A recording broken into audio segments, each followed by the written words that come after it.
Hi, I'm Timmy, Hi, I'm Karen. I'm Amy. and we're going to show you how to take a proper blood pressure. So, blood pressure is the pressure of blood exerted on the blood vessel walls. There are two values used to measure blood pressure. The first one is systolic value, the other one's diastolic. The systolic value is the value on top, which measures the force of blood on the vessels during contraction. The second value is the diastolic, which is the bottom number. That measures the force of blood on vessels during relaxation. And the value for the normal blood pressure is typically 120 over 80. And it's very important to monitor your blood pressure because there's two conditions that can come from it. You can either have hypertension or hypotension. Both can be a serious condition. First off, there's hypertension, which is an elevated blood pressure. And when you have an elevated blood pressure, it can put a lot of stress on the walls of the vessels. And when you put a lot of stress on the walls of the vessels, they could be damaged, which can lead to plaque building up, and eventually that plaque could be too much, that can limit blood flow, or that plaque could break off, that can cause a clot in a different vessel, or even go to the heart and cause a heart attack. Then there's hypotension, which is low blood pressure. With a low blood pressure, it could be dangerous because you might not get enough blood flowing to the brain, and with that happening, you can get a stroke.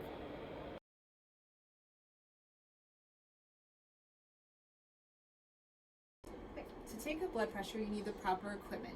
First, you need a sphygmomanometer to conduct the blood pressure reading. You also need a blood pressure cuff. Next, you need a blood pressure bulb with a valve that you can open and close to regulate the air flow.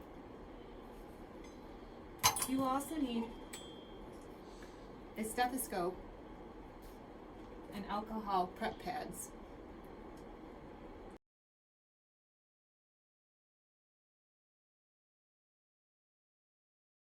I'm Timmy. Is it okay if I take your blood pressure? Sure. Alright, first you want to make sure you clean your hands off. Then you want to find the pulse on the anacubicle there, and that's located on the medial side of the arm. And then once you find the pulse there, you take your blood pressure cuff, and then this marking here that's got the artery index marker, you want to place that right above where you found the pulse there. So just about right there. And you want to make sure it's kind of tight on there, but not too tight. Does that feel comfortable? Yes. Then you're going to connect the connector part to the back of the cuff there. And then you want to make sure your valve is to the right there. Make sure that you can pump air into it. Then you get your stethoscope ready. Make sure you hear the sound. And then you want to place that right over where you found the pulse. And then you want to slowly pump up the blood pressure cuff to between 160 and 180.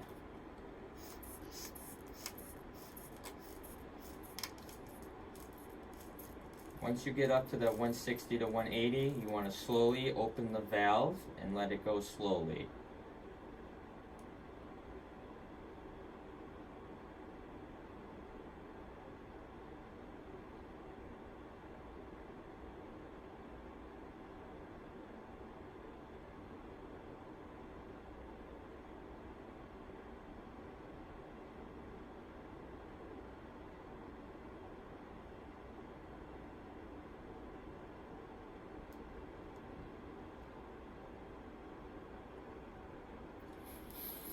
And while you're doing that, and then once you're done, release the blood pressure cuff. And then as you're watching the blood pressure gauge go up, go down, you want to listen for the first kind of pump you hear, and then you can see a little tick on the mark there. That's going to be your systolic blood pressure. And then once it goes down more, you'll see it kind of tick, tick, tick. And then the last time you hear that sound, that's going to be your diastolic number. And for you, Karen, I got 100/58. Woohoo! And that's how you take a blood pressure.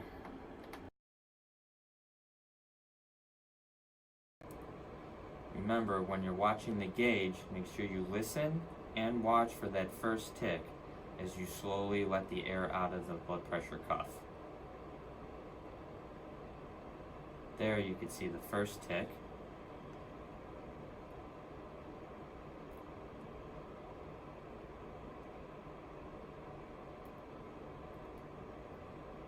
And there you can see and hear the last tick there.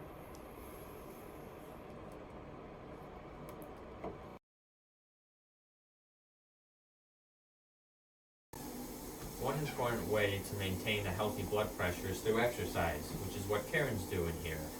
Exercise is very important because it helps strengthen the heart, and when you strengthen the heart there, you're going to increase your stroke volume. And stroke volume is how much blood the heart pumps in one beat. So if you're able to pump more blood with less effort, you're going to help lower the blood pressure. One tip for maintaining a healthy blood pressure is to avoid excessive sugar. Too much sugar increases the blood viscosity, which leads to an increase in total peripheral resistance in the blood vessels, which will lead to an increase in blood pressure. Another tip is to maintain a healthy weight.